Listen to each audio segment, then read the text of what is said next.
அனைவருக்கும் வணக்கம். ஜீவ வார்த்தை யூடியூப் சேனலுக்கு வருகை தந்ததற்கு நன்றி.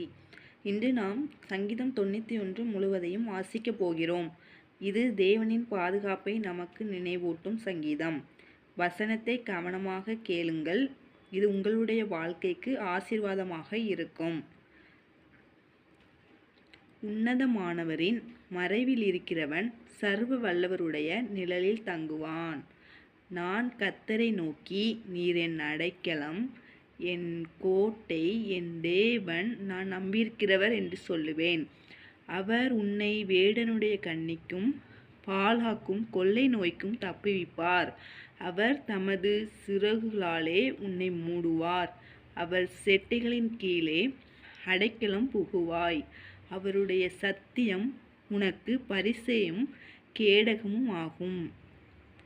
இரவில் உண்டாகும் பயங்கரத்துக்கும் பகலில் பறக்கும் அம்புக்கும் இருளில் நடமாடும் கொள்ளை நோய்க்கும் மத்தியானத்தில் பாழாக்கும் சங்காரத்துக்கும் பயப்படாதிருப்பாய். உன் பக்கத்தில் 1000 பேரும் உன் வலதுபுறத்தில் 10,000 பேரும் விழுந்தாலும் அது உன்னை அணுகாது. உன் கண்களால் மாத்திரம் நீ அதை பார்த்து துன்மார்க்கருக்கு வரும் பலனை காண்பாய். எனக்கு அடைக்கலமாயிருக்கிற உன்னதமான கர்த்தரை உனக்கு தாபரமாக கொண்டாய்.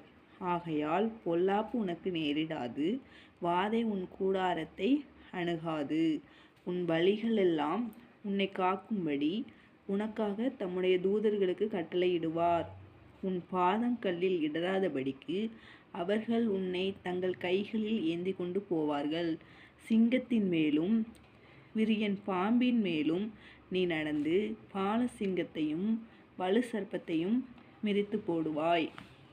அவன் என்னிடத்தில் வாஞ்சையாய் இருக்கிறபடியால் அவனை விடுவிப்பேன். என் நாமத்தை அவன் அறிந்திருக்கிறபடியால் அவனை உயர்ந்த அடைக்கலத்திலே வைப்பேன். அவன் என்னை நோக்கி கூப்பிடுவான், நான் அவனுக்கு மறு உத்தரவு அருளி செய்வேன். ஆபத்தில் நானே அவனோடிருந்து அவனை தப்புவித்து அவனை கனப்படுத்துவேன். நீடித்த நாட்களால் அவனை திருப்தியாக்கி என் இரட்சிப்பை அவனுக்கு காண்பிப்பேன். சங்கீதம் 91 வாசிப்பை கேட்டு ஆசீர்வதிக்கப்பட்டிருக்கிறீர்கள் என்று நம்புகிறேன். இந்த வீடியோவை லைக் செய்யவும், கமெண்டில் ஆமீன் என்று எழுதவும். மேலும் இதுபோன்ற தேவ வார்த்தைகளுக்கு ஜீவ வார்த்தை சேனலை சப்ஸ்கிரைப் செய்யவும். அடுத்த வீடியோவில் மீண்டும் சந்திப்போம்.